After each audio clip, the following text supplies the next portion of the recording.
What a sad state of affairs the world of believers are in right now, True Seeker.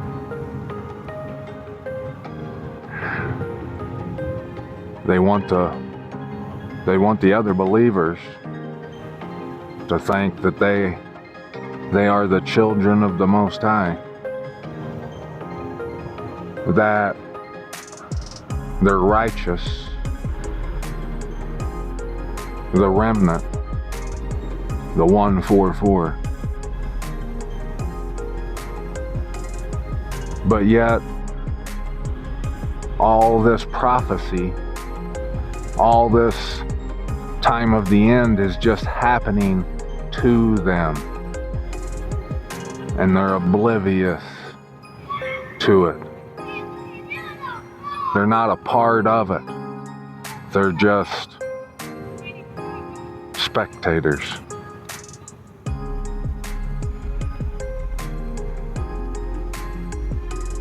They talk about the word and the name, but they have no intention on doing any of it.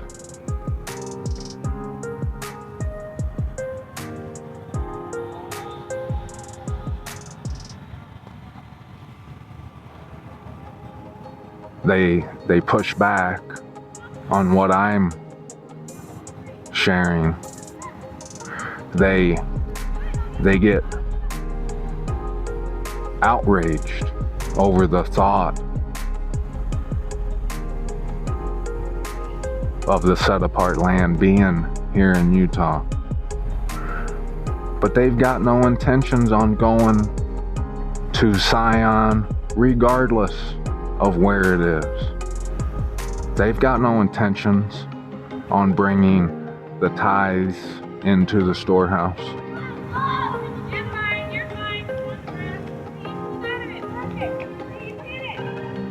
They've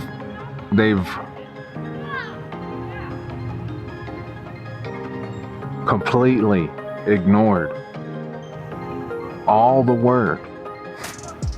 You know, I say all the time, I name off some of the prophets, but I always forget to include several of them.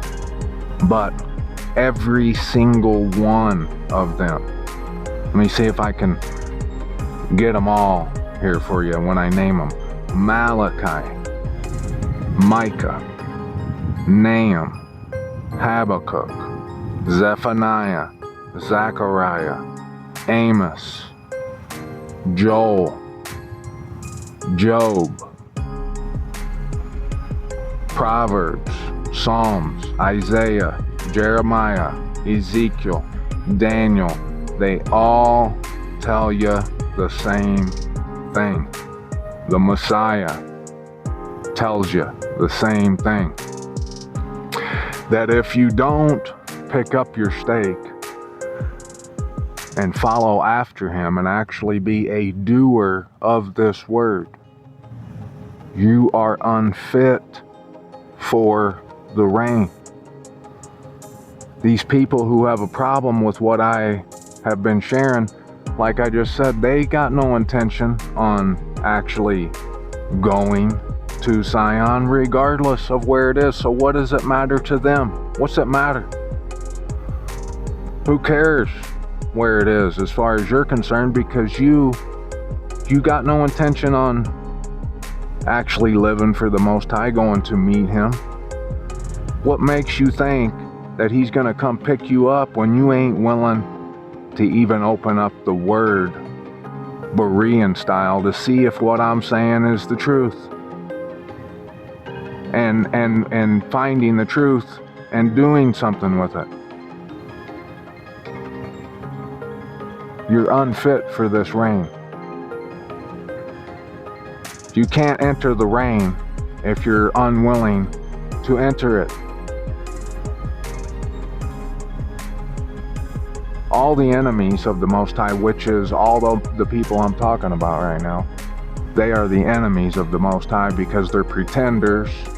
They are those who talk a big game, but they're not about anything. They're not about this life. And their actions prove that daily. What they're about are making memes and Facebook posts and TikToks, making a showing at church once a week, but they're not about actually searching the book for the answers, proving something like this, and doing something with it. They're not about that. Every prophet, like I just said, all the Bible tells you the same thing. It tells you that there would be an imposter in the end, that they would erect this place and have the world eating out of the palm of their hands, and it would blind the people to a point to where they're so arrogant and haughty that they think they can have it their way. They think the reign is Burger King, but they're dead wrong. They can have Sheol their way if they want to. Like just think about it. What I'm saying is the truth, and all these people who come and they got a problem with it, they have never took the time to actually see if it's true. Berean style, like the Bereans would do. So they're just mad. They're full of pride. They have no intention on, like they pretend to be the 5 wise virgins, that when they hear the voice of one crying in the wilderness, that they pretend that they've already went out to meet the bridegroom. But yet, they've heard this voice crying out to them, and not only have they denied it, they've ridiculed it, complained about it. It's ruffled their feathers and twisted their panties every time they've heard it. And they've never went to check to see if it's the truth.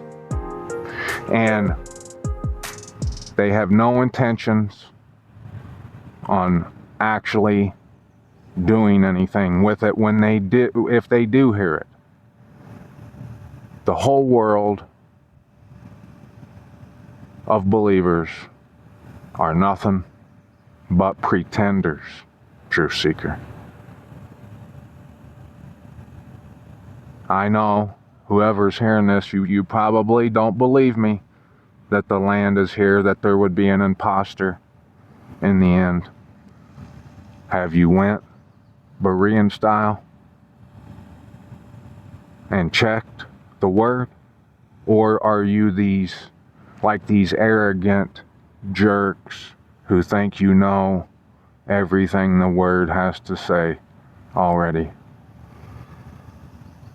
when obviously you know little of it? Because everywhere, all throughout the word, it tells you this. And it tells you that in the end, we would be restored to all things. We would come in to the set-apart dwelling place. We would bring the tithes into the storehouse. I always wondered when I would watch that I Pet Goat 2 why the Messiah's eyes opened at the very end. Yeah, it is because we come out of the church establishment, out of the conventional way of thinking. But his eyes open when he enters this valley that I'm in. That cartoon has been confirmed yet again, hasn't it, true seeker? But sadly, these pitiful pretenders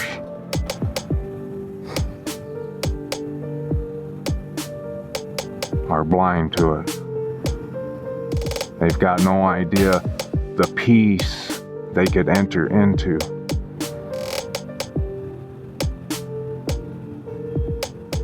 They're not willing to choose peace. They prefer chaos. They prefer to let this story happen to them instead of being a part of it.